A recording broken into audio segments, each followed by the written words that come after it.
Okay, I call this meeting to order at 6:30 p.m. Begin with public input. Is there anybody online from the public? Don't believe so. I see nobody in the room either, so we move on to student report. We have Suchi Shrikanth jumping in. Did I say that right? Suchi Shrikanth for Piper, who's not here, so want to present to us? So for our notable academic matters, the semester one community service work and essay was due last Friday for juniors and seniors. And the teacher of the month is Miss Tully. For fine arts, the SpongeBob musical just finished this past weekend, and marching band was in the North End Christmas parade yesterday. We saw it on the news, by the way. Started to break in. So for notable athletic matters, there's a track meet tomorrow at the New Balance facility.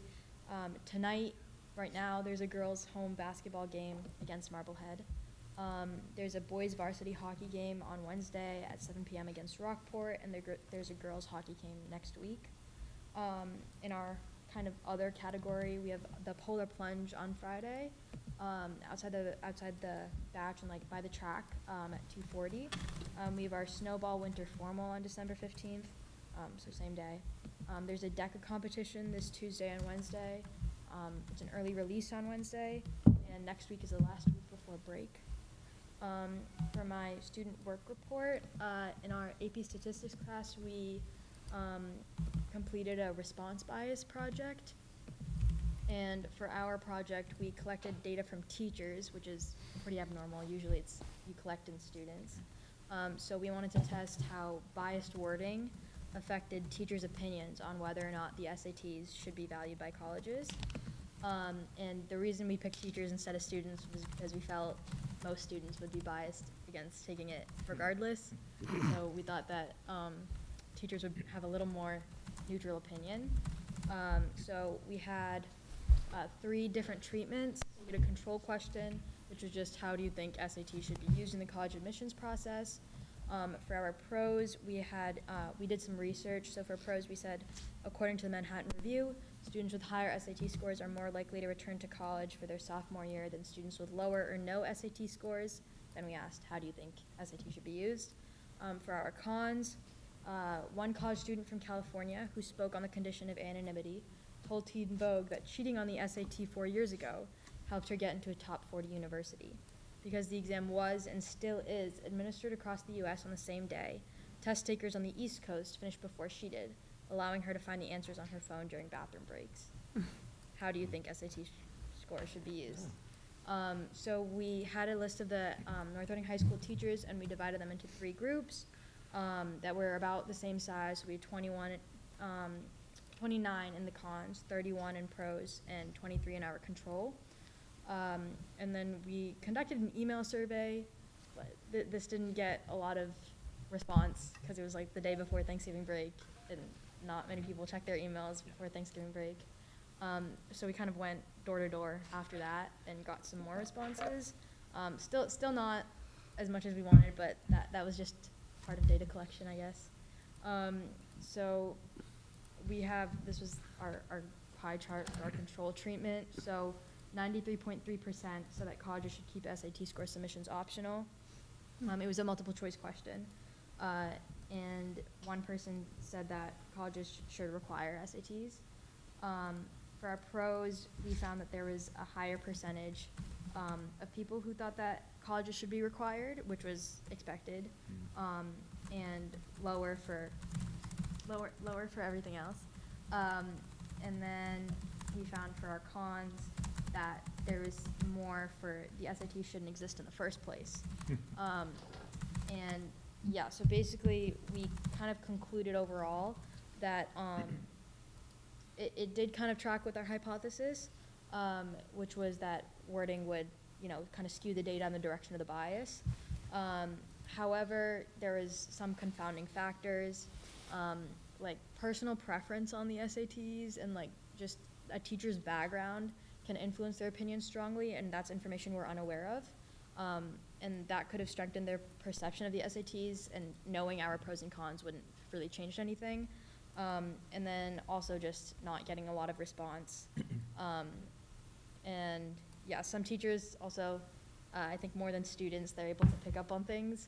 So they could have figured out what we were trying to do, because especially when we were going door to door, we noticed that some teachers with different treatments would fill out the form in the same room, so that probably affected things. Also, knowing that 3 students would end up seeing their responses also impacts how teachers respond. But yeah, we included pictures of our emails that we sent out. That's it. Very interesting question. After the survey, did you let them know what it was about? I mean, they After the whole thing was done, that is. After the whole thing was done, so our teacher, Mr. Dorbel, he sent out like emails to the teachers about data collection for the students. So they kind of like already knew that it was for a response bias project. There's multiple ways of implementing bias, and there's different like things that you can do. We just picked wording. So that's the part that they don't know. They know it's a response bias project. And yeah, this just kind of goes to presentations in our class. So there's just more answering out of the goodness of your heart. It's a good project, though. It's a neat idea. I'm curious, what were your thoughts on the question yourself? On the question, I think I wanted our group to challenge ourselves and not necessarily just go collect information from students, because we couldn't really think of anything creative enough and different for that. We thought it'd be interesting to survey teachers, but that can be very difficult to come up with a non-controversial question from the perspective of a student, of course. So I think like just in our age where like SATs are like kind of prominent, we thought it'd be interesting to, especially with the digital SAT now becoming more prominent, and hearing people talk about it like in our classes and stuff, we just wanted to see what teachers thought of that. Very interesting. Has any of your work in statistics made you look at, say, news of polls or things that get published a little differently? I definitely think I'm able to see like how prominent bias can be, and just like how like even as like technically we're statisticians here, so even as like data collectors, there's so much bias that like you can't even control. Obviously, like in this one, we're implementing our own to test that hypothesis, but like we wanted to like go door to door again and again and again to try and get as many people, but like our teacher was like, no, that's just something else you got to factor in. Yeah. So I think like using data and information like this, like when we're doing research for like other classes and everything, like yes, I trust it depending on the source, but still like there's other things that like just don't know. Yeah. I mean, whether or not somebody fills out a response is a factor as well. Where, And like, why? Yeah. Like again, like you You're think about choosing. reviews, people are more likely to give a review if they weren't happy than if they were Right. if they were happy, and so it's people that are more likely to respond to that may have a Stronger opinion one way or the Yeah. other. Yeah. Right. It was definitely easier here because like we just had the teachers, and the teachers were kind of both our sample and our population. But yeah, there's like one bias is like not representing your population well enough in your sample, and that can change things. But yeah, our primary one was just not enough people filled it out. Good. Very interesting. Thank you very I will say from my biased opinion, statistics is a wildly important class. It's just, it affects so many areas, so many disciplines that you wouldn't expect. Yeah. That I think it's great that A, we offer it, and B, that you're experiencing it. I think it's great. I was going to agree. I was going to say, there was no statistics at NRHS when I was at NRHS. I didn't get exposed to biostatistics till grad school. So, I mean, that's fantastic that you're getting introduced to that as you're still, before you even head off to school, where you're going to be, you're going to be really presented with this in so many different ways. So it's great. I love it. Agreed. I want to go back to high school. I'm not going to go back to high school, but I don't think I could handle it. we appreciate it. And the last meeting, I was bringing up again, like the role of the student rep, and so I think that's something I want to talk about more towards the end of the year too, because I would love back and forth more with students on certain topics too. And like the one thing that came up, was it last year or the year before, was like the limit on AP classes. And that would definitely be something I would love the student opinion on at some point in time, like if we've gone far enough or if there's more to go. And so I just think, it's good to have student representation here. If there's ever any thoughts that you have, I know you come in to give a student report, but if there are thoughts that you ever want to have here, I mean, you are the role of, you know, the voice of the student, and so don't be afraid. It's better not to spring them on us, maybe to, you know, give us a heads up or give Dr. Daly a heads up before you come in with something, but. Come in hot. Yeah, I would just say though, like, I think we do appreciate the role of the student representative, and so I think you do an excellent job of it, so. Thank you. Thank you very much. Yeah, thank you for your time. Okay. I just agree, they're a great focus group for me. On the AP one in particular, I remember asking them Yeah. their opinions, and her sister Yeah. was in the group, and, you know, when you see students that are at the top of their class, Right. that take many APs saying, we need this Right. break, you know, that helped convince me Yeah. to help sell it, yeah. Yeah. Well, I mean, I just, at SpongeBob this weekend, I was talking to a parent who had a senior, and they're like, oh yeah, he had to take fewer AP classes, because his extracurriculars are so much right now, because he had a big role in SpongeBob, and it was just, you know, it all factors in where he didn't want to have to give up this part of his life in order to do that, and, you know, I think it just all plays in, but, okay. Things you Thank never very thought much. things you never thought you'd say. At SpongeBob this week. Yes, SpongeBob this weekend, so, That's true. okay, thank you very much. Thank you. Okay, you feel free to leave if you want. Thank you so much. Thank you. Of course. You, great job. Thank you. Have a great holiday too, and have a good break, You too. so. Okay, student services presentation, we are honored to have Mrs. Cynthia Conant here. Come on up. Just say, come the audience kind of. Yeah, I'm gonna go in the audience, I didn't bring the computer to. So away, all of you. Are we gonna move so we can see? Yes, ma'am.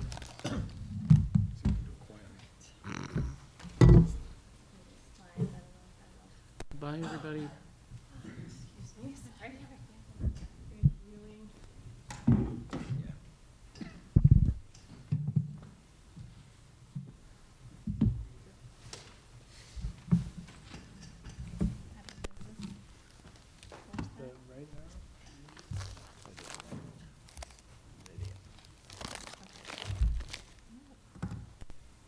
Well, first, I just want to thank you for your time this evening. I really appreciate having some time with you, and just to give you some updates on what's happening in the Office of Student Services. I think most of you know my role sort of encompasses both general education and special education. So sometimes I might present to you on things related to general education, such as social emotional learning. For those of you that were present last year, I had the honor to dedicate Dr. King's library over at the Hood School, which was, you know, truly an honor and a gift to be able to do that. Tonight, what I'm going to be focusing on is just some highlights and updates specific to special education. So just a couple of items, but they're really important items, and I'm excited to be able to share them with you. Although I just want to preface this by saying I'm just the messenger. So there was a whole team of people that helped make some of what I'm going to share with you tonight happen. Usually that phrase is like followed by something not great. So I I'm know, assuming I that's know, not this the way is- we're going here. This is actually really good. So I'm going to share with you some highlights and updates. The highlights include preliminary findings from DESE's recent compliance review, which is known as tiered focus monitoring, which that name doesn't really tell you a lot about what that really means.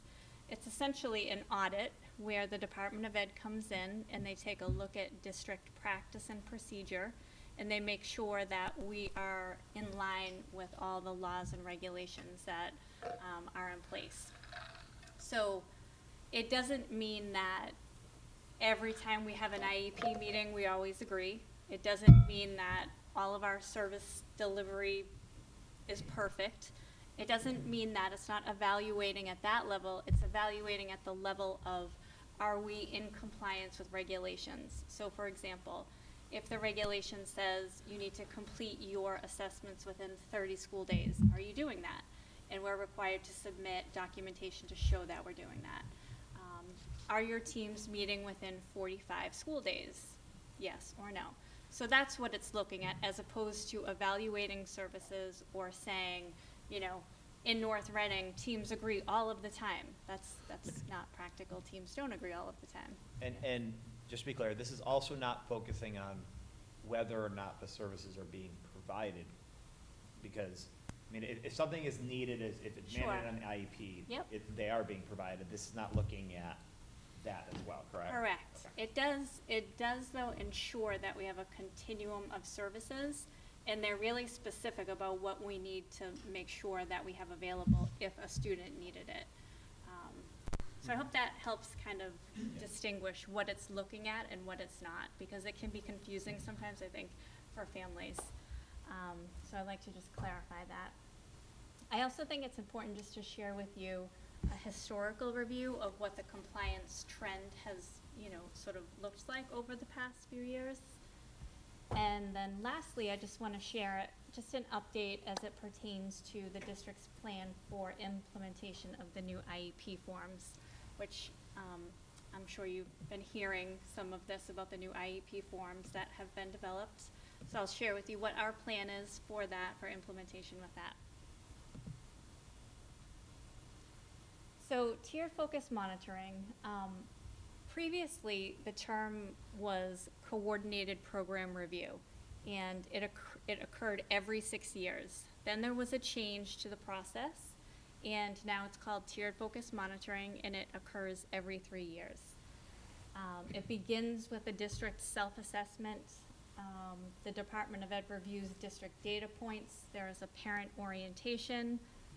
The team actually provides surveys and interviews to parents by phone. There was several phone interviews that took place. And they come to the district for an on-site visit where they tour all of the school buildings.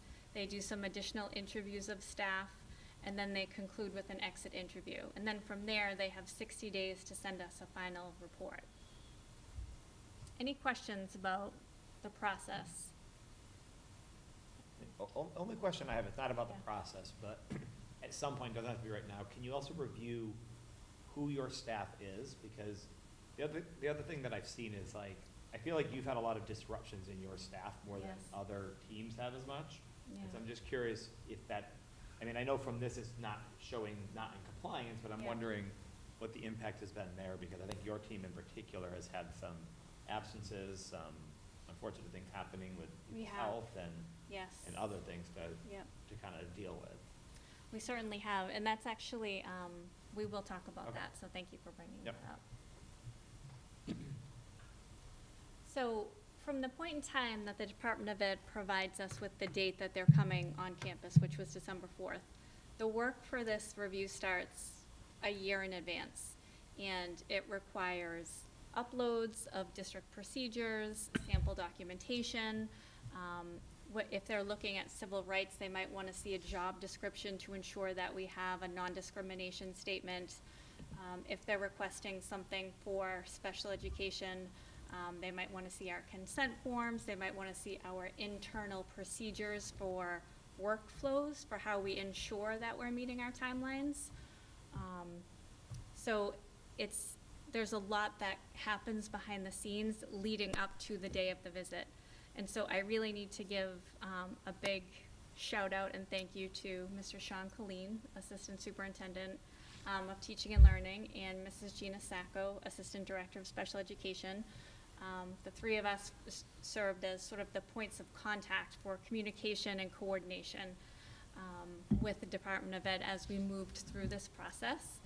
Again, I'm the messenger, and when I share with you the findings, that's really a credit to the teachers, the special educators, related service providers, administrators, school committee, the superintendent, assistant superintendent of finance and operations. Everybody really needs to be on the same page to understand that compliance is a big deal, and it can lead to problems if everybody doesn't understand how important it is to be in compliance. So the team from the Department of Ed was comprised of 2 liaisons, and they completed their on-site visit on December 4th. During the visit, they toured all the buildings. What they were looking for in the buildings, they wanted to see where special education service delivery was happening. So they wanted to see an actual speech room. They wanted to see an actual OT room. Again, they were not evaluating the person who was providing the service, they were looking at the facilities. Also, they interviewed 2 principals, myself, and our elementary team chairperson. So, the really exciting news is that during our exit interview, they shared with us that it looks like we are in full compliance across all regulations. And that's a really, really big deal, especially to your point, Scott, whenever there is disruption in leadership or key positions like coordinators and team chairs, implementation becomes more of a challenge. So the fact that we've been able to maintain this is just such a credit to our special educators, our general educators, the whole district, administrators, school committee, everyone. I mean, this was really something that should be celebrated at every level, and it's not any one person. And you didn't see any differences across buildings? So obviously you have a much newer building here, so I imagine spaces were built out differently. I know one thing we were talking about for capital was the fact that some of the, you know, the temporary rooms we have at the Hood School, for example, are getting to the end of their useful life. And Sure. how to replace them, but was anything mentioned on, like, any sort of challenges with some of the older buildings, or not? No, Okay. no. Really, you know, lots of commentary about it's nice, it's bright, there's windows, that, you know, they're really looking to make sure that this is a nice environment for students who are receiving their services, that they're not sort of isolated far away from the life of the school. So that's really what they're looking for. And so we didn't have anything like that came up for us. You have a sense of how common it is for their review to basically have that finding of, it seems like you're in full compliance, there's no, you know, here's a few things, they're not the biggest things in the world, but there's a few things, or? So this next slide might help a little bit. So I started with 2015 because that's when I entered the district. So when I came here in 2015, the district had just completed, at the time, it was the coordinated program review. Keeping in mind, at the point in time that I transitioned into my role, there was an interim director, and then there was a person who was here for 3 years. Not a reflection on any leader, but just to the point of when there's turnover, it's hard to implement, it's hard to monitor, it's hard to be consistent. There were 10 areas that were rated as partially implemented. So my first step was developing a corrective action plan for those specific 10 areas. So then they came back in 2018, and we got the 10 down to 3. 2021, we were full compliance across all regulations. But you see, it's something that happens over time with consistency and having monitoring procedures that you follow through with to make sure, okay, what are our checks and balances to make sure that these assessments are happening within 30 days. Another very exciting piece of information that I think is just important for you to know, there's no guarantee that we're going to get this, and they have said to us it's very difficult to get this approved, but people should just be aware that it's the 2 liaisons who came to the district are actively advocating for this on our behalf. They're giving consideration to give us a rating of commendable, which is very, very, very, very challenging to ever receive that. And it was two specific aspects of our programming that kind of brought this up and kind of brought it to their attention. So the first was they were really impressed with the composition of the teaching team at the RISE program at the Hood School, which we made a lot of changes to that teaching team based on parent feedback, staff feedback, looking at data, collaborating with the principal, collaborating with the staff, and they were really impressed with our addition of a general education teacher to a substantially separate program, that's not typically something that's done, but we were really focusing on how can we create that alignment for students to have access to the general education who might not be able to manage the inclusive environment of the classroom. Well, we can bring the general education teacher to them. But that really required us to be thinking outside of the box, combining positions, you know, and with the support of Dr. Daly and Mr. Connolly and Mr. Colleen, we were able to make it happen. So that was one piece that they really gave us a lot of feedback on and said, you're onto something here, and you should receive a commendable rating for that. The other aspect of the programming that really stood out for them was our use of Tier 1 supports. So when I say Tier 1, I mean supports that are available to all students. So in this district, again, with the support of the superintendent, Mr. Connolly, Mr. Colleen, we've been able to create a lot of positions that support social emotional learning mentors, UDL mentors, diversity, equity, inclusion, belonging mentors. We have these positions that work with teachers so that all students are having access to this. So when they heard more about that, they said that's another area of your programming that really deserves a commendable rating because you're modeling how to create a really strong Tier 1 environment. And you know, you can't have a strong special education program without having a really strong general education program, because when your general education program is not strong, you end up with higher levels of students being eligible for special education because there's not opportunities for support and remediation at Tier 1. Any questions about any of this? No. I mean, I think the only question, but what Rich had said, I don't know if there's any, like, what percentage are given commendable? Is there like a guideline for that, or what percentage are in full compliance? Do you have that data? I don't know, but I can find out. I do know the commendable rating. She, our liaison, said, I just want to let you know it's very, very, very difficult to get it approved, but we're advocating for it. There are other districts that I'm aware of that have been in full compliance.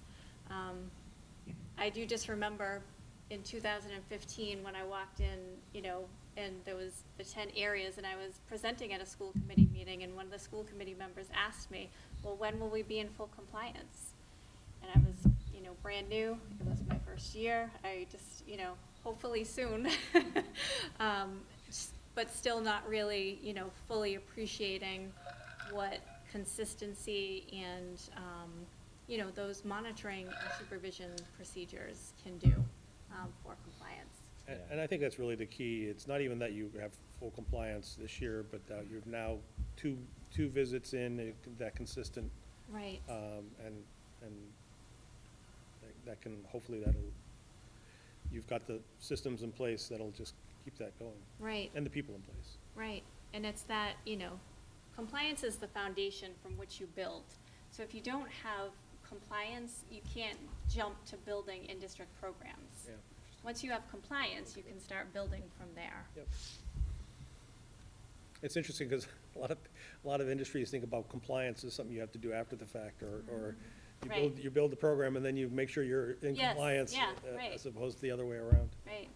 Slow and steady is sort of my approach with all of this.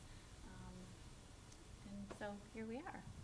So we've kind of touched on this, but just, you know, factors that impact compliance would be staff turnover and leadership, or in positions such as coordinators or team chair positions, special education teachers, the degree to which ongoing monitoring procedures are implemented. That's really a key piece to this puzzle as well, because you can have great procedures, but if you're not monitoring those procedures, it's easy for things to kind of fall through the cracks. And then other factors such as changes to regulations, and then making sure staff are up to date on those regulations and creating workflows that support compliance around any new regulations. So changing gears, I kind of mentioned this at the beginning. So the Department of Ed has updated the forms associated with the IEP. And districts have the option to implement this school year or implement starting next year. It's mandatory to start implementation next year. So I just wanted to give you a sense of our plan with this. So our implementation is going to start in 2024, and we're using this year to really take the full year to train, do a deep dive, do some crosswalks between the old forms and the new forms, make sure staff feel supported and understand the changes that are happening, how that affects the way that they complete their paperwork. We sent a team of 3 to the Department of Ed's Train the Trainer workshop, which occurred in October, and we've since started our professional development on this topic.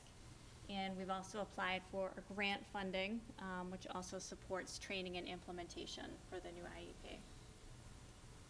Any questions about our plan for this?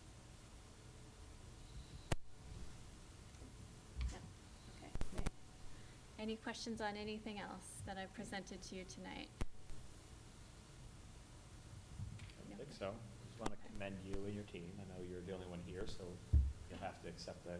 You have to accept it. You You have can't to just, accept it for the team, yeah, but you like, can't, yeah, we Okay. the appreciate. team award, but no, I think it's wonderful to see, you know, moving forward. And like I said up front, I think the biggest challenge has been some of the turnover and some of the, you know, leaves of absence and things like that. So I think it says a lot about you and the team that, you know, despite that, nothing has fallen down. I will say, people that I've dealt with, you know, in special education have been wonderful, and Great. yeah, we really appreciate all the support that the students get here. Well, I really appreciate the support of the school committee and the superintendent and our central office team. You know, there's never been a time that I've ever had to bring an issue forward and say, you know, we need to do something, we need resources, or we need to allocate resources. Everybody is always on the same page, very student-centered, understanding, you know, what our obligations are, and that's huge. And I think that's what makes North Reading one of the reasons it makes it so amazing. So thank you very much. Okay. I have a quick question. Yeah. Just going back to the compliance, you don't have to go back to the compliance slide, Yeah. but, oh, thank you. That progress made from 2015 to now, which is great, because now being in full compliance, and that is, my question is, it's wonderful that has happened, because I like what you said about, like, the foundation needs to be there in order to Right. make things happen. Have you and others noticed, as you grew in compliance, did you see observable, you know, qualitative differences to things that were happening with individual students or individual challenges? Like, have you seen, it's great to be in compliance with DESE, but are you also, like, observing positive changes? I would say that the change that I see is what's happening with the correlation to general education. So the stronger that you are in special education, or the stronger that you are in general education, the stronger you can be in special education. So while we'll always have individual students that maybe, you know, we might be struggling to get it right or find appropriate programming or curriculum, I think because that we have such strong supports in general education, we're seeing students having to be qualified less than we did before. So I would say that would be a trend that I could correlate this to. Okay. And again, it all comes back to general education, really. And once, you know, understanding that connection between the stronger the general education environment is, the less you're going to have students being referred inappropriately, let's say, for lack of a better word, to special education. Okay. So that Thank would you. be the trend. I had a couple of comments, but we do have a question from Mr. Zola on the Yes. slide. Would you like to pose your question?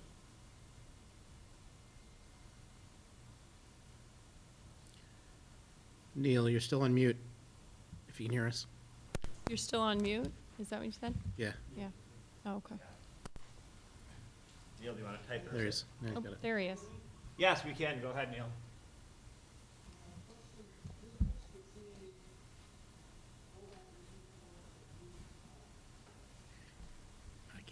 hear that? Sorry, we didn't. Is Hang on, it- hang on. is it typed Give us in the 1 minute chat? to be able to turn up the volume here. I wonder if he's able to type it in the. Gotta-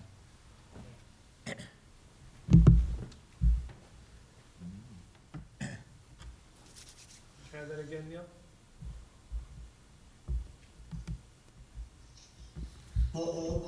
Yes, Yeah, I'm looking for information on the difference between the new IEP forms and the present IEP form. yeah, Great good, question. good question. Yeah. Go ahead.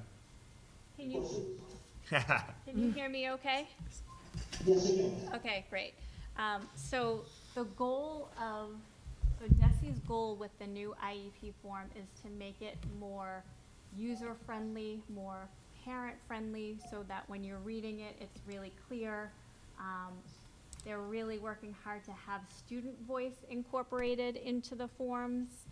There's a whole section that's dedicated to the student's vision for themselves.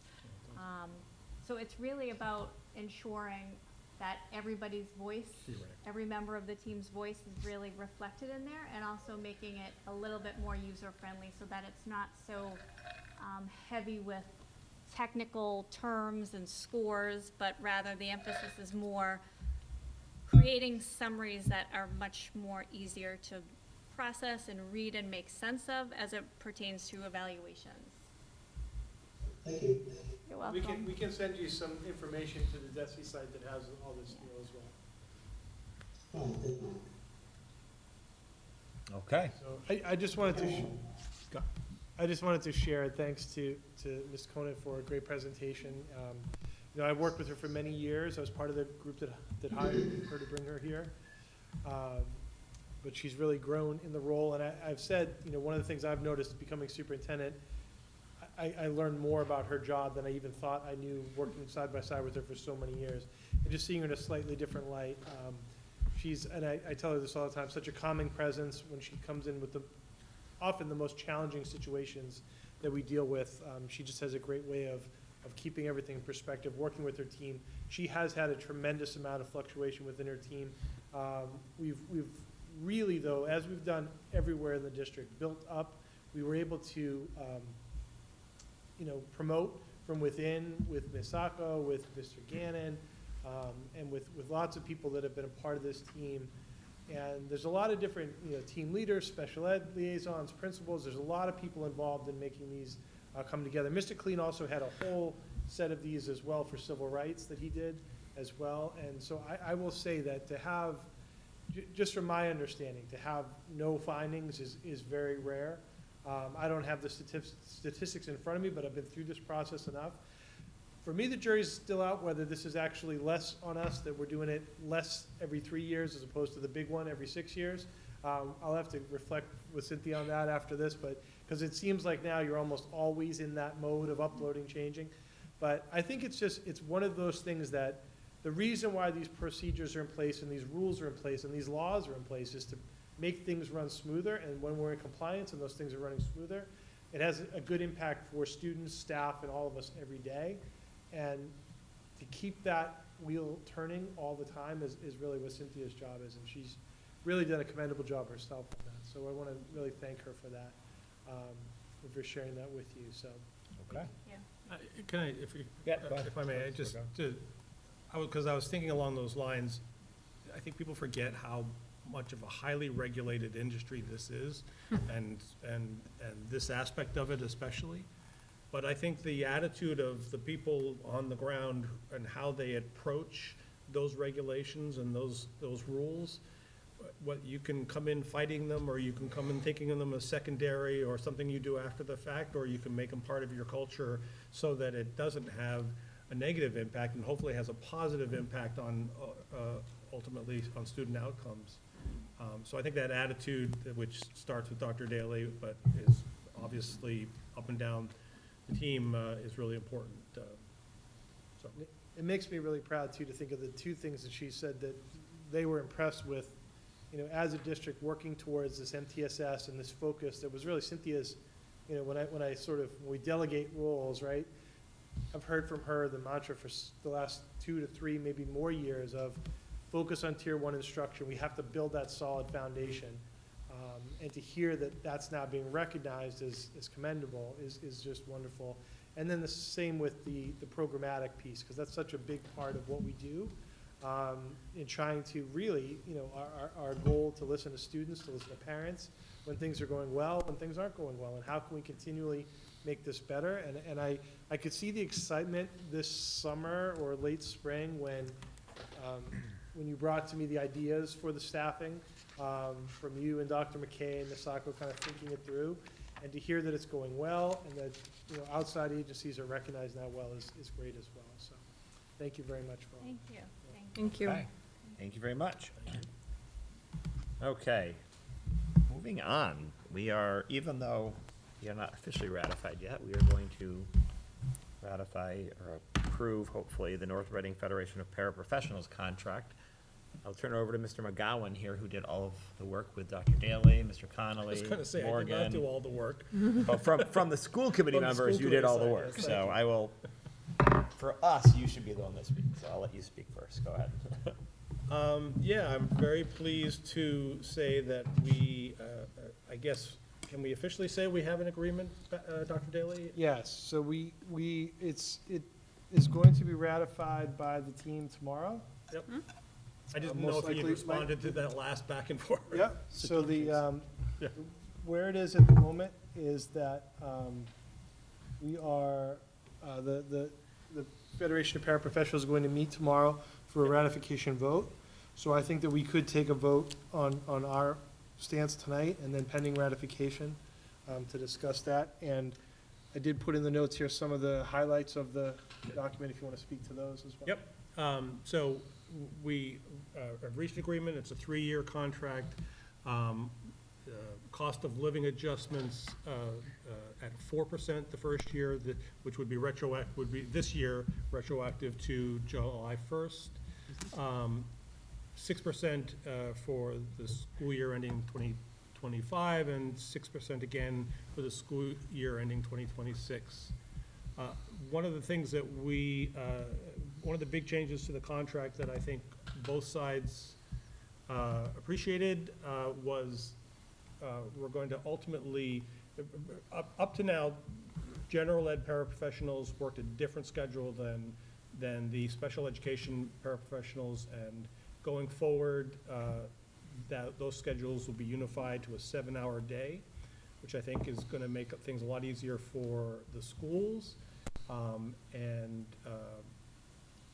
it also provides another way for those special education paraprofessionals, because they're going from, I forget what it was, 6 3/4 of an hour to 7 hours, and there's just Yes. another way to get them some of the increased compensation that they were looking for. So that was a big deal. And then some tweaks and updates to the way that we compensate for professionals who are covering classrooms as a primary teacher, as the primary substitute in the classroom. So it was a long process. I think our paraprofessionals had a lot of things they wanted us to come to understand about what they were, about what was important to them, and so we spent a lot of time talking about that, but at the end of the day, I think we ended up in a good place. And I know, Dr. Daly, you probably mentioned it, I can't say enough of work about Dr. Daly did, but also Morgan Soares in support of all this work, and of course, Mr. Conley as well. Including editing things on the fly just before we go into a meeting, and just a tremendous amount of work. So kudos to her and to everyone on the team. So thank you.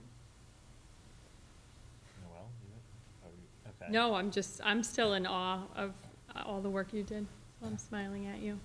Smiling's my favorite. I always, Yeah. go ahead, Jeff. Yeah, no, I just want to thank everybody for all the hard work they put in, but also both sides for really keeping their heads about them and keeping the process moving forward. I know it took a really long time, but you know what?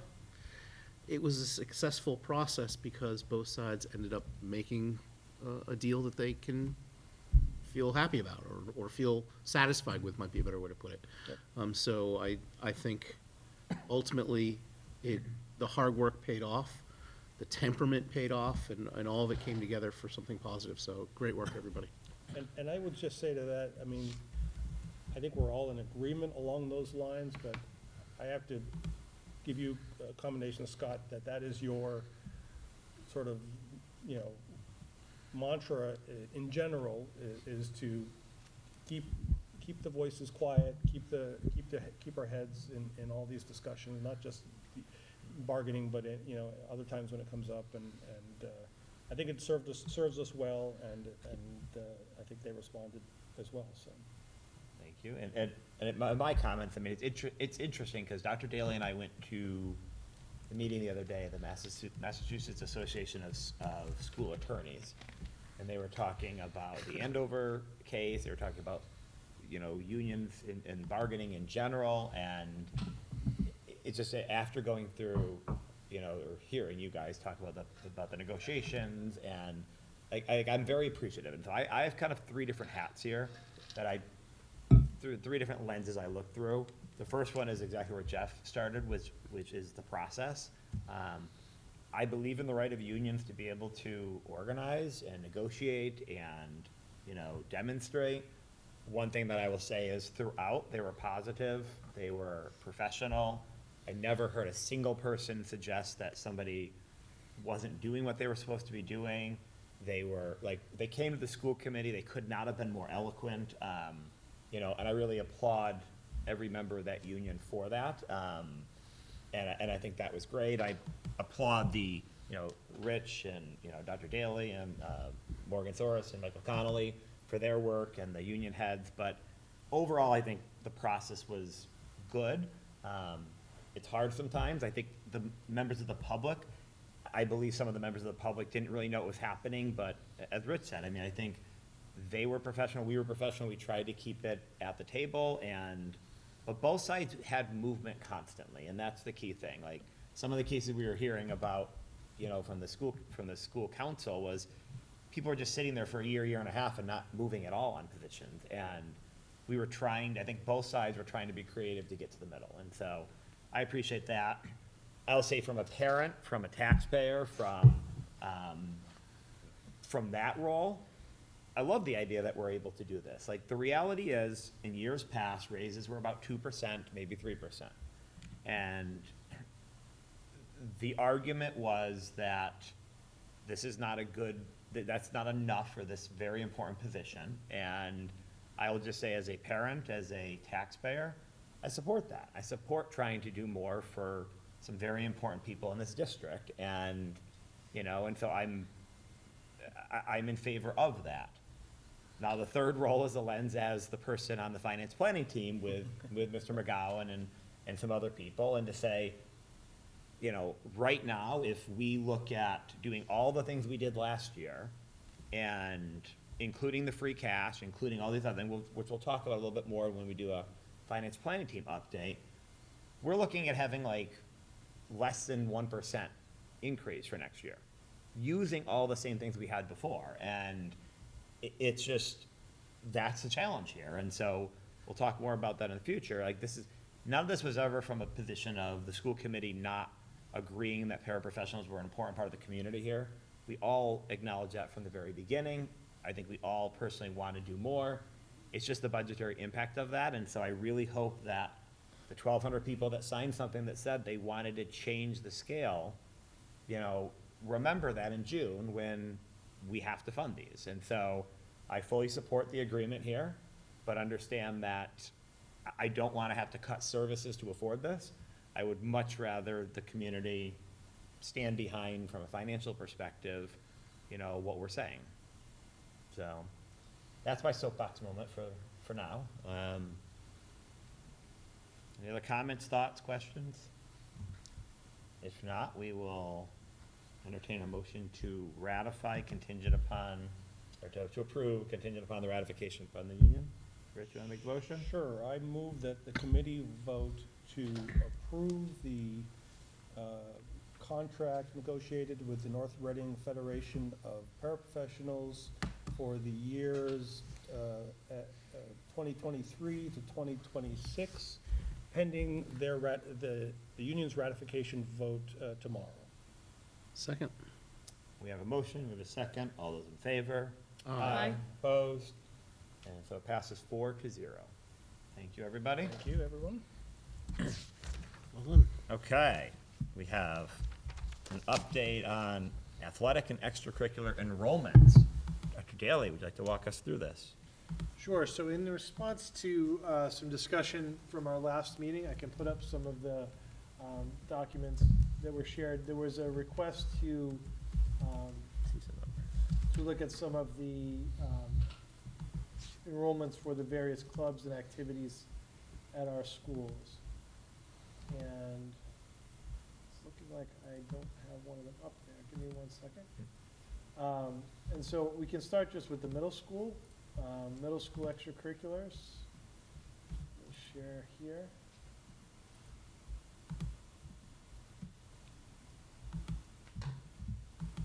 So I asked the principals to put together a document that, I think this is the correct one, right? Is that the middle school? That's NRHS. school. MS, right? Sorry, thank you. That should be, oh. Yes. So this is just an overview of it. You can try to scan if you'd like to.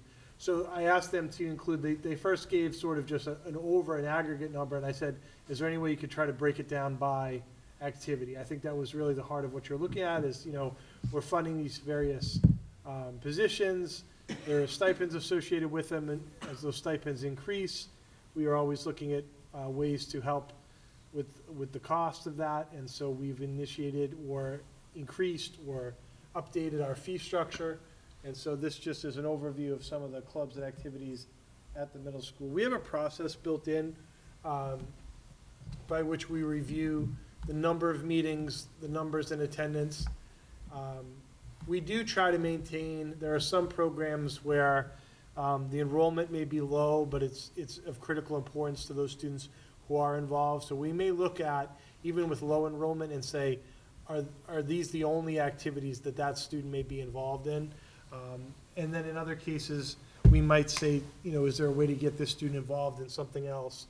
To continue this for 1 or 2 students does not make a lot of sense. But as you can see, there's a lot of numbers here across the board at middle school. For high school, this one shows you the overall participation for clubs and activities, fall sports, winter sports. And then there's a breakdown of, these are the sort of the performing arts numbers. You can see the winter percussion numbers. There's still maybe some room there as that's just beginning. I was talking to Mr. Meese about that just the other day. But you can see there's certainly a lot involved in Maskers and the musical program, Notorious, our a cappella group, our color guard, and our one-act play as well. And then I also shared the enrollments for all clubs and activities at the high school. So you can see very similar numbers. We can see some of these programs have quite a number of students involved. Now, what this doesn't represent necessarily is whether we're double counting. There might be one student in several clubs, but I think it does give you a good sense of the numbers of the programs that are running. So again, if it's very low enrollment, these are things that we look for through our process. If a club doesn't run, we actually have a process where it can be brought back a couple of years later through a pilot program. It doesn't have to be completely reintroduced. So we do have a way to do that as well. And so there are, as you can see, this does include some of our, like dance team, for example, is one that was brought back through a pilot. We also have some pilot programs that are in here that go through sort of a rigorous process of making sure they're meeting. And the positions, if you recall in the contract, are structured, we restructured them 2 contracts ago, Michael, I believe, where we had a subcommittee that met outside of the negotiations to really base the clubs on tiers, so that the very top paying stipends are the ones that involve overnight travel and a large number of hours of commitment by the advisor. And then as they get into lower tiers and lower stipends, there's less of a time commitment. So we have them structured that way, so when they sign their contracts, they're actually agreeing to and an understanding of how often the club should meet, and what the activities are that are involved. And there are possibilities. DECA, for example, I believe is one that comes to mind, where it became more involved as the club developed, more trips, more this, and so I can't remember whether they moved or not, but that is the possibility of a club being able to fill out a form to be able to say, we want to move to this next tier for next year, because the demands of it, require that. So I hope that this data was helpful to answer some of the questions you had last time. Yes, I think it's, well, I'll just jump in really quick. I mean, my joke will be mock trial, just two kids going against each other I each saw the week, same but, thing. I saw the same thing. Who wants to be a lawyer? I know.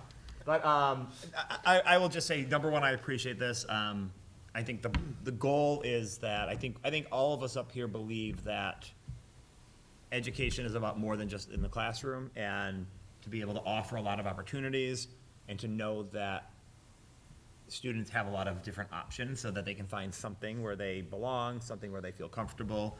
And it's great to see the large percentage of people that are taking advantage of that.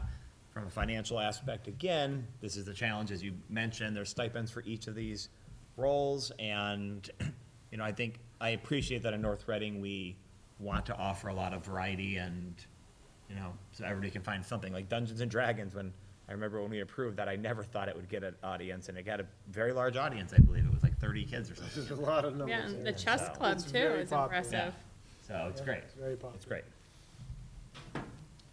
Makes you realize there's a place for everybody. When you look at the extracurricular enrollments and the sports enrollments and things like that, Absolutely. it's nice that there's And something that's for really the everyone. point, right? I mean, a place- Exactly. Something for everybody, hopefully. There's something for everybody, but it still goes to the fact that there's a number associated with this, Yeah. and we want to keep it that way. I mean, we want to keep it Right. accessible. Yeah, exactly. Yeah. Okay. Thank you very much for that information. North Shore Consortium sent their annual report as well. I'm sure everybody read every line of it. I did thumb through it. You want to give a summary on any of this, Dr. Daly? You want to? Sure, I will. I will share out that, as my role as a member of the board, we are to report annually. I believe it's 4 times, and, we choose to use this as one of the times to report out to you and to share. The question that always comes up, how many students do we have participating at this time? I believe we have 4 students enrolled in programs this year. These programs, we are a part of 2 different collaboratives. They offer some different opportunities for students. The programs that North Shore offers are for students with significant special needs, medical challenges. They also run programs for the Recovery High School.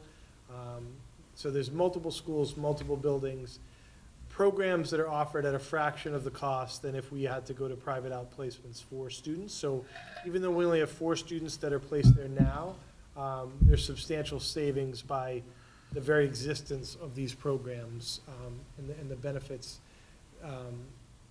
surely outweigh the needs and the costs of the tuition and being a member.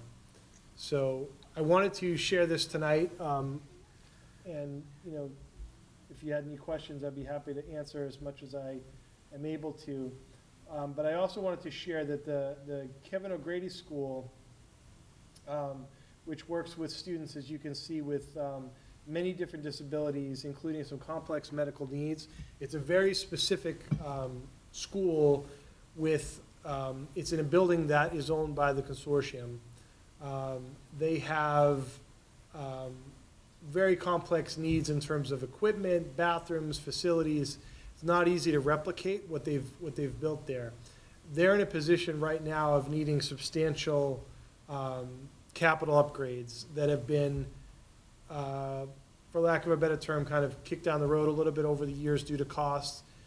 the initial reports came back, the estimates were higher, the cost of building materials, as we knew, everything's gone through the roof. So we are at a point right now where we're sort of at a critical place where the board is gonna have to vote on a capital improvement project for their HVAC system, for their roof. They don't qualify for all of the capital expenditure borrowing and the reimbursements that we would qualify for as a public school. There are some things available to them, and they're taking full advantage of all those. But after the loans and after all the pieces that they're able to do, there's going to be a piece that's going to be around $2 million that gets passed on to member districts.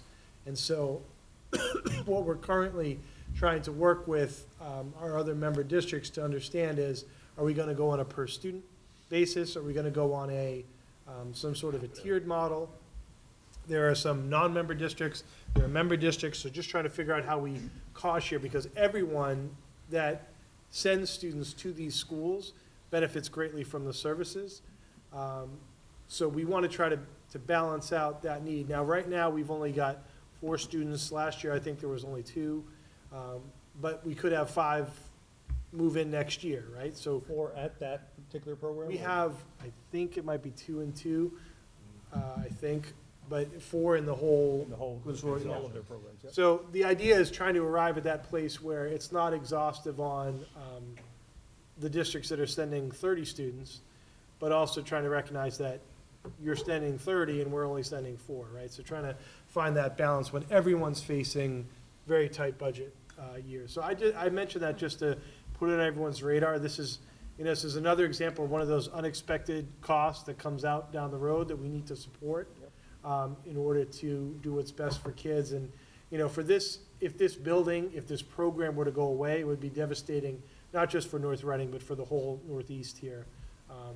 So we do want to certainly support that. So we will have more information. I've been working with Mr. Connolly very closely on this, and he had some great ideas and suggestions that I've brought back to the board to try to get to a better place. We're trying to think about, are there ways to, to tap into members and non-member districts? Are there ways to, assess some of these needs through fees and tuitions so that they might be reimbursable? And so they're working with the state on that to try to make the burden to the districts the least amount possible. But, that is something that we're working on very closely. Couple of questions on that. Sure. One is, and I think you've already answered it, but, so the consortium doesn't already have an agreement in place that talks about how these things are funded? So, it sounds kind of odd, of like, it sounds almost like a handshake deal, everybody's getting together and we're just gonna do this. I would have thought that would have been worked out ahead of time. A handshake deal on, On how these, Capital schools are projects that funded. are, Yeah, I would have thought that would have been worked out, like, at the inception of, like, all this. yeah, It's just the way it works, the burden is often on the member districts. Yeah. That's how it's laid out. What's been done for several years, I've been on this board obviously since I started, but going back to 2010, 11, there were issues that were raised. There were short-term solutions, there were different programs, there were things that were, and we had a whole plan in place that didn't involve any additional cost to districts. And within the last couple of years, the cost just went through the roof. Fair enough. And that's really what happened. So there was sort of just a major springboard in cost, that now it's one of those ideas, if this doesn't go through, now you're kicking it down the road with critical issues. The repairs are gonna cost a lot of money, you're not gonna fix it, and you, at some point, run the risk of not being able to have the programs. So really, it's sort of at a critical place. I really do hope all the districts are able to find a way to support this. So, So the tuitions, I think, were supposed to be what covers it, but it's above and beyond what the tuitions are. And rather than raising the tuitions dramatically for a year or two, I'm guessing that's the idea. no, I get that piece of it. To me, it was more like, I would have thought that the cost sharing generally The for, mechanism. would be yeah, in a place. mechanism for capital improvements or whatever would have been in place. Through the tuitions, I think it is, what I've seen. I think through the tuitions, the tuition share is done that way, but the question is if there's Other $2 stuff. million Extraordinary needed, costs, yeah. and whether or not, Yeah. the districts that have a lot of students would be able to afford that, and, yeah, And this is unusual, there are tuition increases also yeah. to support this. And so those member districts that have 40 students are seeing a huge rise in their tuition rates times 40, as well as a higher cost sharing. So, and those are larger districts with larger budgets, with larger, funding as well. So we're trying to come to that So- consensus. So second question, and Yeah. it's probably more either Mr. Connolly or you guys, is that considered capital improvement? Like, where does that fall in the budget? Like, how does that hit? It's a one-time expense, which is a good thing, Yeah, but, I mean, it's always been sort of a membership cost in the budget, sort of an administrative membership fee to be part of the consortium. Now that now that they're sort of adding this for capital, I think it remains to be seen. I think we have to see how it Fair enough. plays out with how they assess it. Yeah. They're trying to be creative, as Dr. Daly said, so I think if they do come up with a creative way to kind of assess it back, either through the tuition or through the fees, through students, then I think what he was getting at, it could be reimbursable through the circuit breaker program, Okay. which would help districts capture a portion of that back. Less of a Get that. burden on us if we can work it that way. So we're working with the I know they're working with the Department of Ed Yep. on how to make this passed off through tuitions and the like, yeah. I mean, the vocational school is gonna be a multi-year process, so that's being built into the overall budget planning. Yeah. But I a didn't- one-time Yeah, expense and for that was- 'cause 1 that- year, Because that was a town-wide, correct. Referendum. But it's a continued expense for many years. Right. Whereas a one-time expense, I think we would just we would have to work with the finance planning team, and we'd have to work with the select board on, like, I would argue that it should come out of our operational budget in a year. I think that we would argue that it would be a one-time expense that we could try to find different funding for, but Yeah, I just didn't know where it would hit. decide, yeah. I would hope that we don't have to use operational budget funds to cover that in 1 year. yeah, but, it's an interesting question. Yeah, yeah. For sure. I have- Yeah, go ahead. Oh, no, I just had a basic question, just still understanding, the member, so we're a member district. I'm looking at the enrollment here, there's a lot of non-members, Yes, or students from non-member districts. Is there a tuition difference if you're a member? there is. Okay. And then when we are looking at our out-of-district, like the kids we send out of district, does this count as out-of-district? Okay, even though we're subsidizing, okay. Yeah, it counts as out of district, but it's substantially less. Like, my understanding is some of those costs would be like 500,000 per student versus 100,000. Okay. So it's, depending on the case, if this option didn't exist, it would be could be very significant. So my one question, which is somewhat related, is we have very few students that go to these placements. And is that, just tying it back to the first presentation tonight, obviously, we're a much smaller district than some others. But if you look at it and say 4 versus 40, we're not 10 times smaller than some of these other, some districts we are, I guess. But like, Yeah.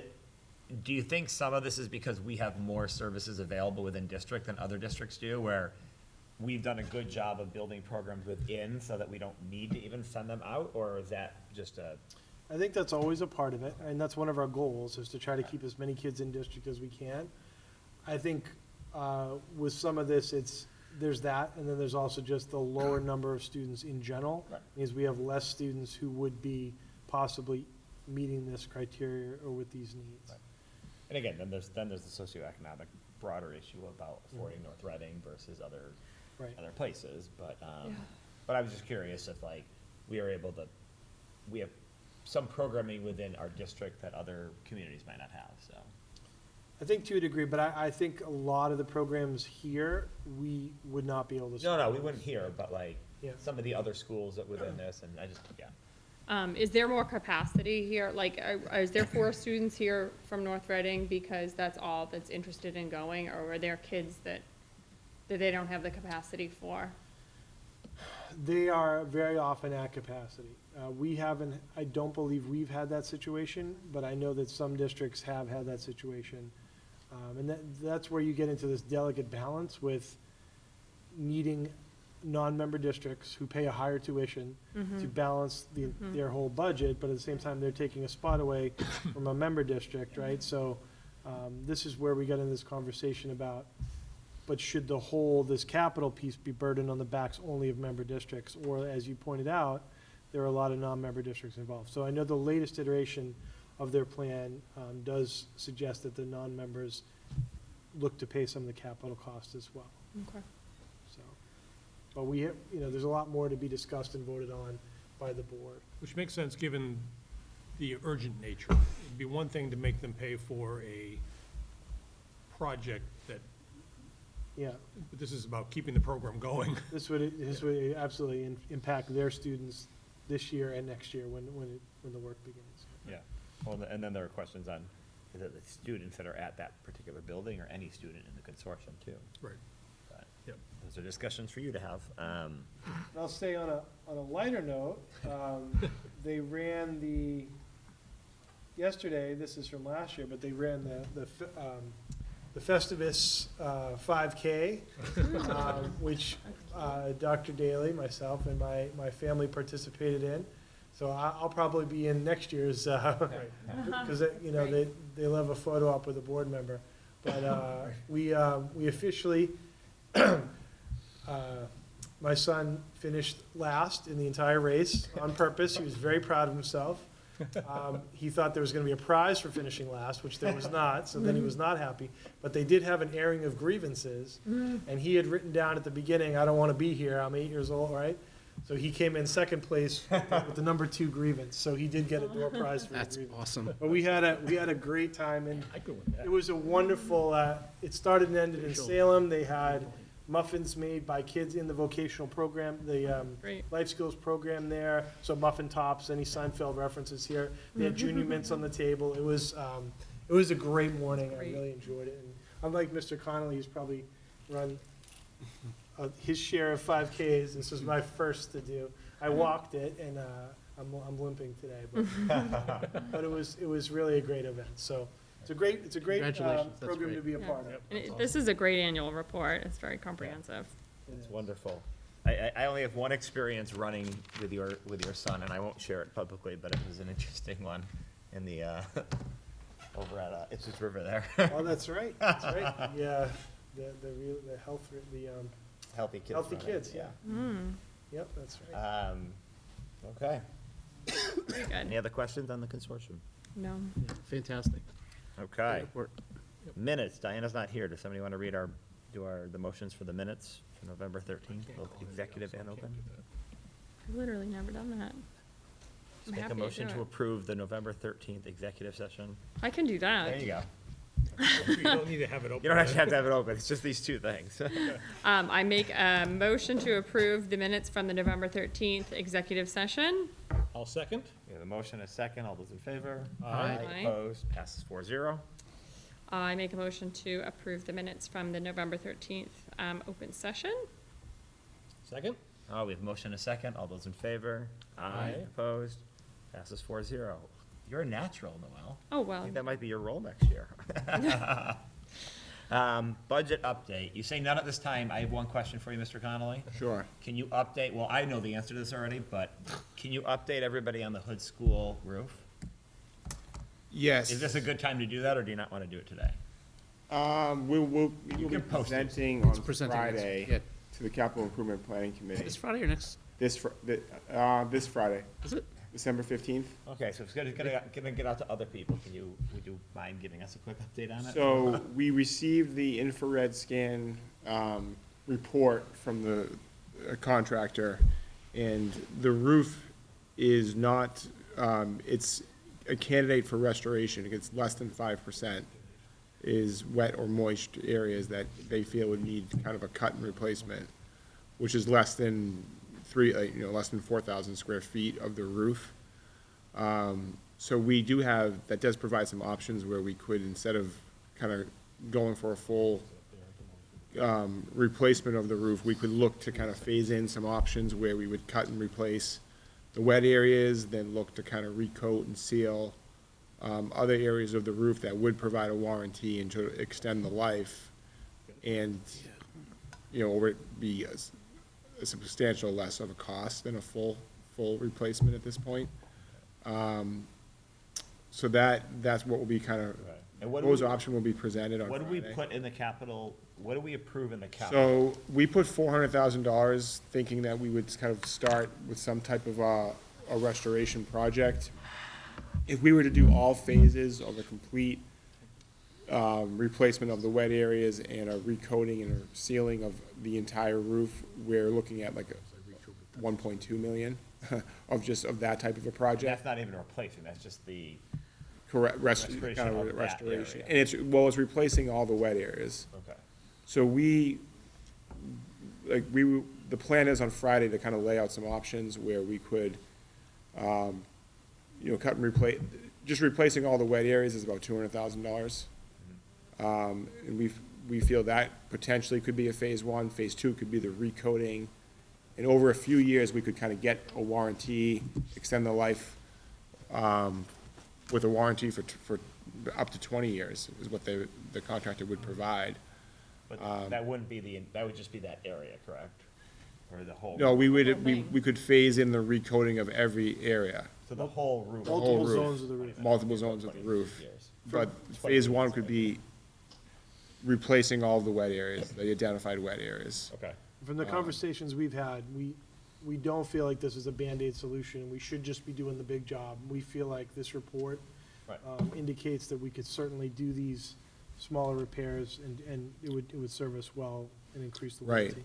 So, Certainly, so the option to kind of go, we feel like if we were to do that, we have to wait about a year, make sure we're greater than 25 years to be considered for MSBA reimbursement. Yeah.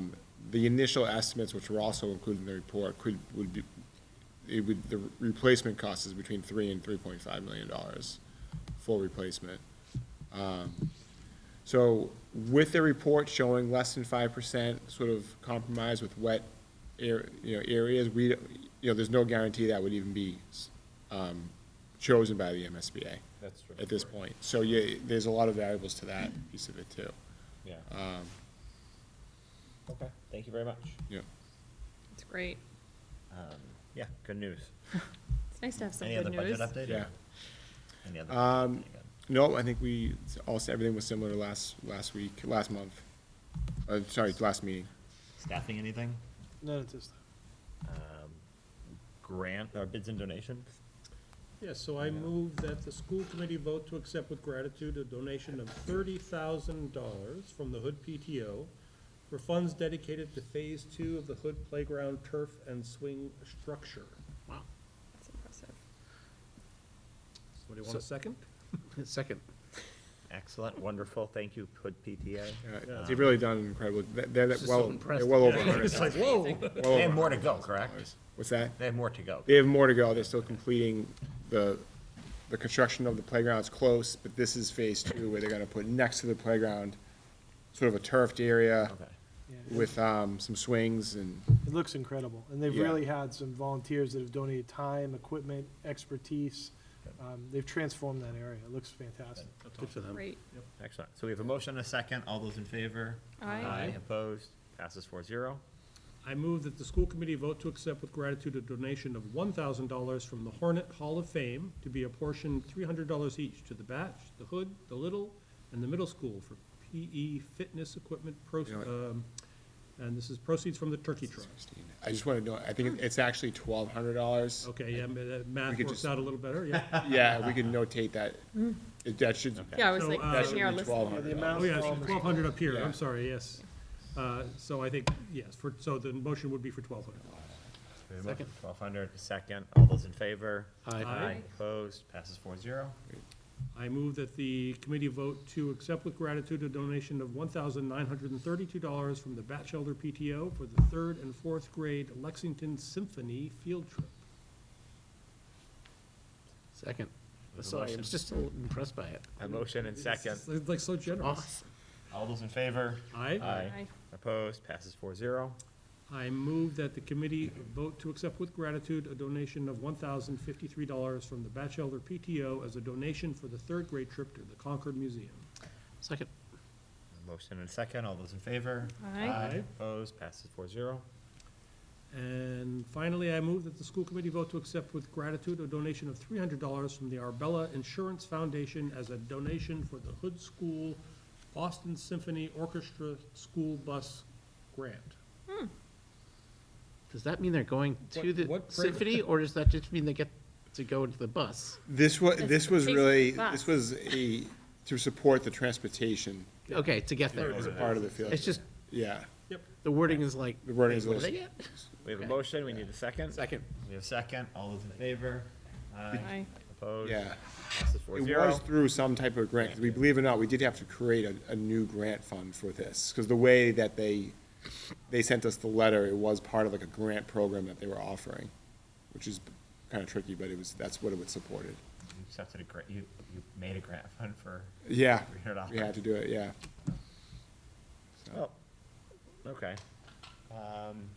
That's bids and donation, or that's That's bid- bids and yeah. donation. Yep. Now we have a grant. Do you wanna, Dr. Dr. Daly, you wanna you speak wanna- about the grant? Or this is year 2 of our Arts Cultural Vitality Index grant. This is some great news. I know Mr. McGowan and Mr. Orloff have been on our Fine Arts Subcommittee, and we've talked about this possibility.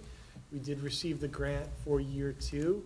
It's a slight increase from where we were last year. We had all of our curriculum leaders working together to use this tool to evaluate our curriculum.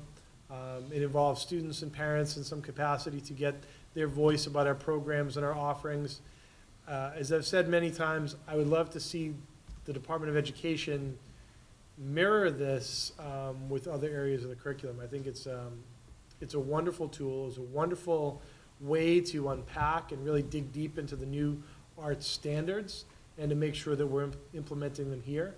And it's a great opportunity to really get our arts leaders involved deeply in this. So all of our art leaders, especially Ms. Lister, who's really taken the lead role as a point person with this grant to oversee it, I want to thank them for taking part. So we're very excited to be a part of this in year 2. Congratulations, that's great. Yeah. Wonderful. Okay. The motion to accept it? So I will move that the committee vote to accept the Arts Cultural Vitality Index Grant in the amount of $7,225. Second. We have a motion and a second. All those in favor? Aye. Opposed? Passes 4-0. No overnight trip requests. Subcommittee updates. Finance planning team. You want to take first shot? Get on your soapbox. A soapbox? Well, let me start with a quick summary of something we had to update. So, we were both wrong when we were thinking about the dollar amount of an override. Because we weren't factoring in that. like- Wrong in a good way or wrong? No, not in a good way, because we were thinking about how much the sewer was gonna be, and saying, oh, well, our request was gonna be a lot less than that, so if you take like 10% of that, it's way less. We weren't factoring in that we have to pay that every year. So comparably, as a comparable, it's a. So comparable, it's like that times 30, so we were a little bit off. So, so what we did in the finance planning team meeting So you was- were off by, an order A of lot. magnitude. Correct, Yes. correct. Yes.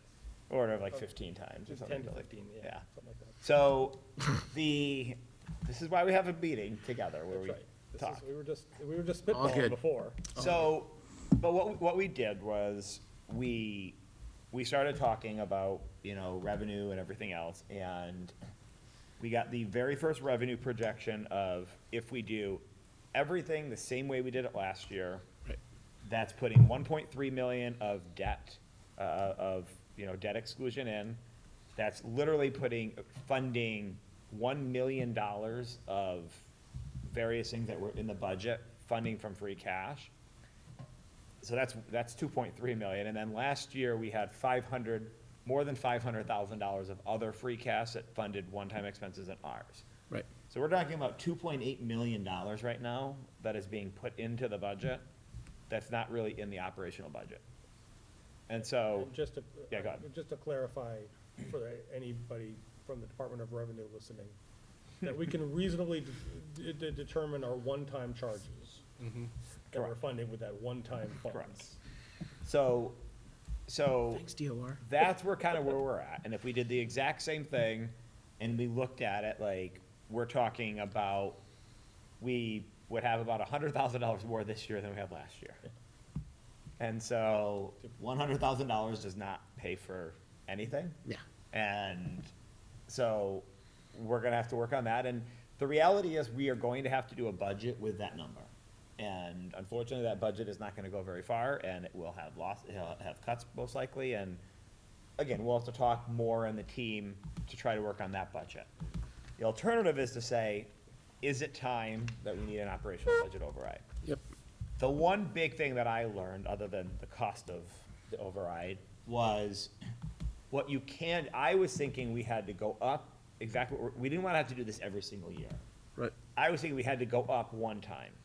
But what Lorianne, the finance director for the town, said was, you can raise your debt exclusion one time, but you don't have to tax to that point right away. You don't have to budget So you for can it. phase in over a period of years that increase. So, for example, I get it. if we said over 5 or 6 years, we're gonna eventually need to raise $9 million more. Right. $9 million would be about $1,500 to the average home taxpayer. But we don't have to do that in year one. You could raise it to 9 million, but only tax to 3 million, which would be $500, in year one. And so the point would be, right now, every year it can only, the taxes go up every year anyways, but they can only go up by 2.5%. Right. But the point is, we could try to figure out a way to say, okay, we need more than 2.5% over the next 5 years, each year, so we can try to figure it out. So we had presented, because, Mr. Connolly and Dr. Daly, Mr. McGowan and myself have talked about what we would need, and we sort of came up with about $6 million of additional things. Now, some of that was replacing the income, so when I mentioned 2.8 million, a portion of that from our operational budget, a portion was from the municipal side. So part of that $6 million was replacing that income, and then part of it was reducing fees, and part of it was adding additional services that we could imagine over the next 5 years. We presented that. The select board, unfortunately, the chair was sick that day, and the vice chair had to leave early, so they weren't there to get their thoughts. I thought the other people there appreciated the work we had done, and what they came around with was municipal side's gonna do the same thing on their side, and try to see what they need over the 5 years. And then the goal would be maybe to figure out, okay, how could we piece this in and, go from there. The goal mostly is not to talk about it right now, what I'm doing, but, it's really to start pushing it more later on. We kind of laid Laying a out, foundation. we kind of laid out also the timeline of what's gonna happen when, because there's gonna be a special town meeting on possibly buying the property that's over by Ipswich River that's for sale right now. There's gonna be a special town meeting on sewer at some point, and then when that all clears, the dust settles on that, when we're talking about June town meeting, we'll be really in the thick of it for the budget around April like we usually are, and so the goal will still be to maybe have those two different options. And we also may be voting on the fire station project. Correct. At Junetown meeting. Yes, or later, depending on. Although there's some Correct. debate on when the right time for that is. but- Right, and so, the other thing we learned was that raising the tax levy also will require a ballot. It can't be done just at town meeting. So there has to be a vote at town meeting, followed by a ballot right afterwards if it passes. So. Ballot at town meeting? No, a ballot outside. Outside, okay. So, Yeah, Within 2 days after. gotcha. right, so the idea right now is, we did the first work of saying, like, look, this is our vision, this is what we would like to do. We understand that some of the revenue, because again, you can use free cash to pay for one-time expenses, you can use free cash that way, but it'd also be nice to generate more free cash to use, so we don't have to bond other projects. Like, when a Correct. bridge fails, we don't have to bond it if we had money to just pay for that. Right. If other things that have to happen, special town meeting, I think again, they could theoretically use free cash to buy the property, and so we're not doing anything incorrectly right now, but But the overall by not having premise- an operational budget, every time we have to do anything, we have to bond it and go out and take loans out for some of these things that maybe we could actually The other, the core is we have a revenue problem. Correct. We have a big revenue problem. So, but I think the group is gonna work on both paths, working on the budget the way we always do it, but also saying, if we could do this, and I think now we have to figure out how to phase it in over a number of years, so that it's not a huge increase one year. Right. It's like if your taxes normally go up, $300, they're not going up $1,800, but maybe we can You ramp raise it it a up a little little bit, so raise it more than 300, but there would also be some additional services provided, some lower fees, Yep. some additional things that we would be Well, that'll getting be the challenging on part. both sides. The challenging part, because it's it's understandable to say, okay, we know that expenses are going up, we know what the contractual Right. raises are, that we can phase in. The other part is we have to make some decisions, do we phase in, fee adjustments Right. and other types Right. of things, new positions that we're, Right. really want to fund and things like that, so. Yeah. And again, this is not a school issue either. That's the one thing that was really emphasized. This is a town issue because No, that's exactly right. on the municipal side, we changed it a couple of years ago. We stopped saying town side and school side because it's all town. So on the municipal side, they need new firefighters. They need more firefighters, and they have not had the funding to fund that. And that's a very big thing to say that for years, the chief of a fire department has come in and said, I need more firefighters in order to, serve the town, and we haven't had the funding to do that. And so the municipal side is gonna do the same thing that we're doing, and then we're gonna have to talk about what the priorities are over the next few years and try to figure out how to phase That's it what I in, present. but it's good to have that discussion starting at least, and, Yeah, when I said there's a revenue problem, I didn't just mean Right. the school. It's, Correct. the town has a revenue problem. Yep, for sure. right, so. But it was a good discussion. We did it in person for the first time in a long time, and I thought that was helpful too, and we'll continue to do it, and we'll continue to update. So, for all the people that are actually watching this. Yes.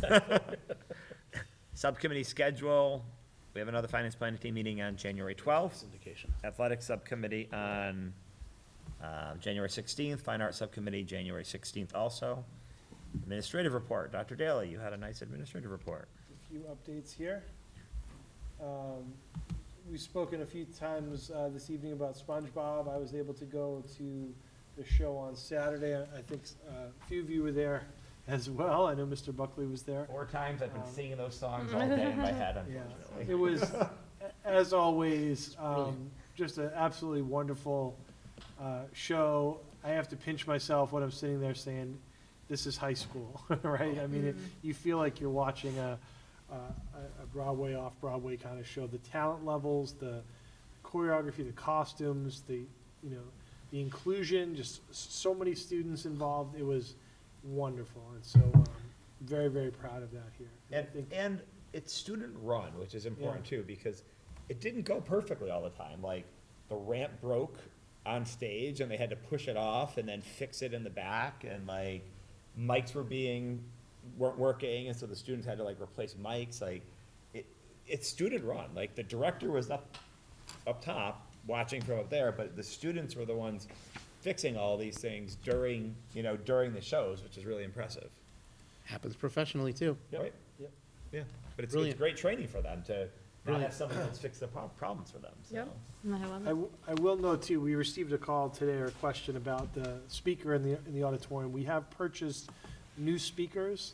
We're having an issue with mounting those speakers due to missing drawings that we're trying to work with the architects to recover. We totally understand why there's a need to have those drawings in place, but we're trying to do the research to get those materials without having to pay an engineer to come in and redraw something that we already have. Mrs. Rudloff fixed that last meeting for us. So, Mrs. Rudloff did work with, and Mr. Rudloff. Mr. Rudloff has been in contact.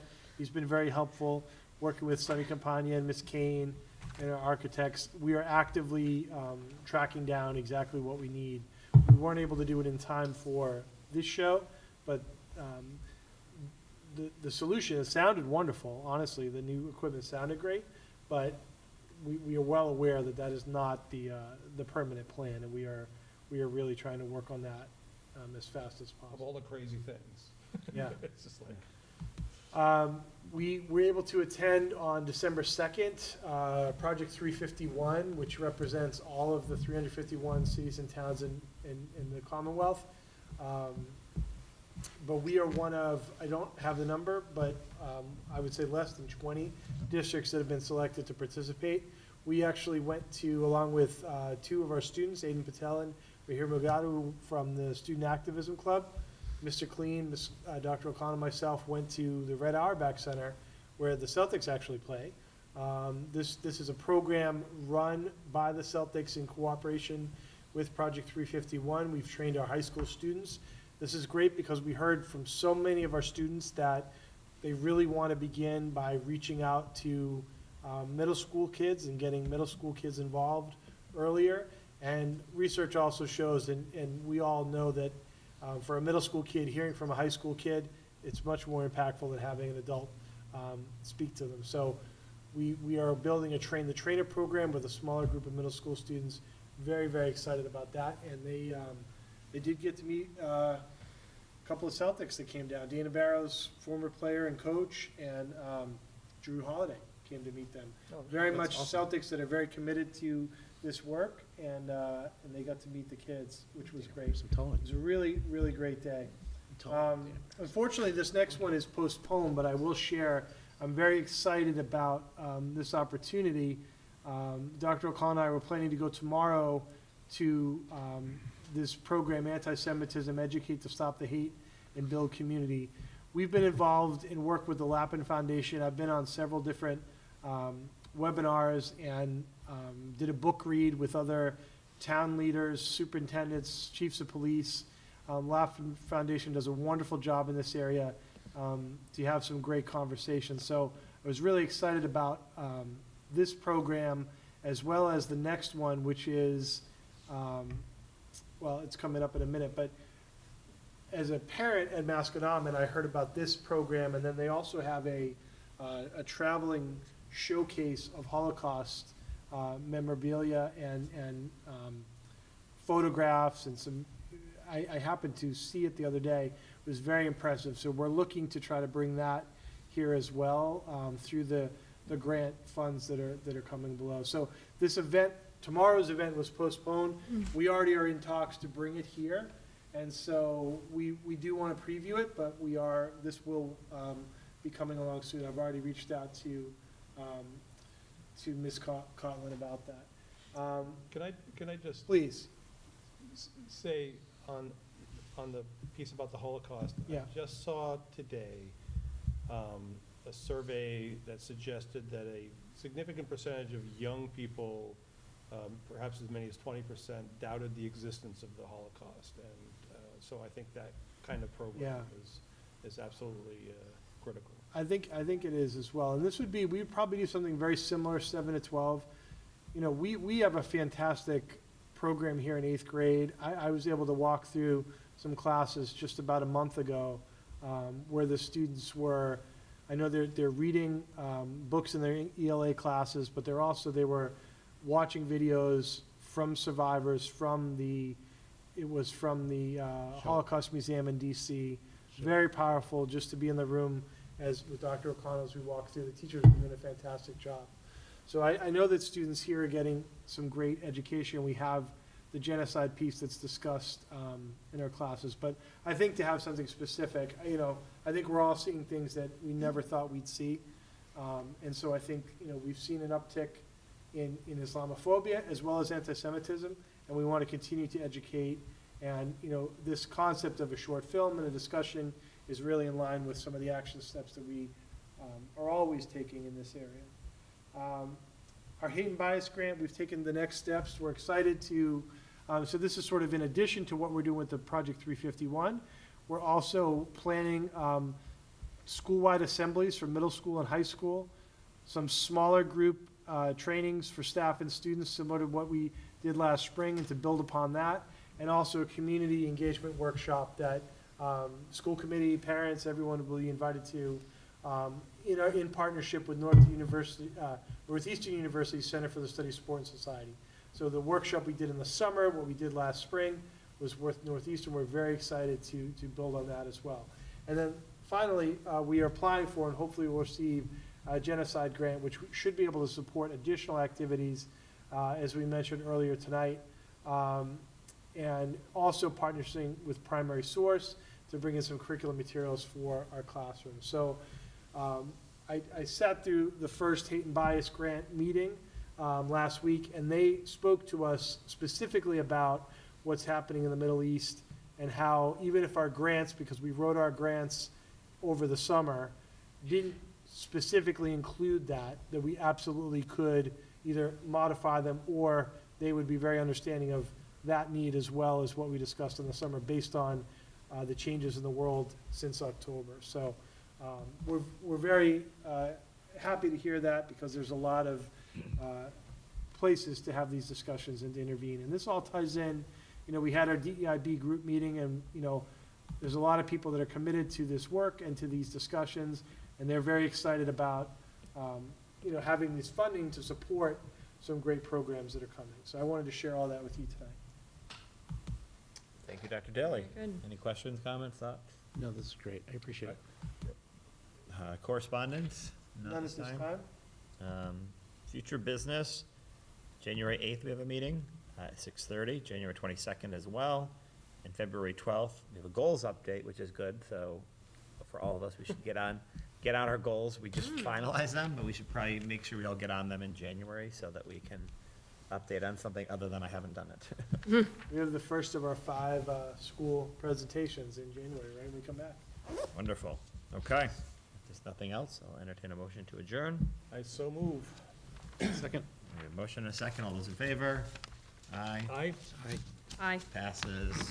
Nay? None? None. Passes 4-0. Thank you, everyone.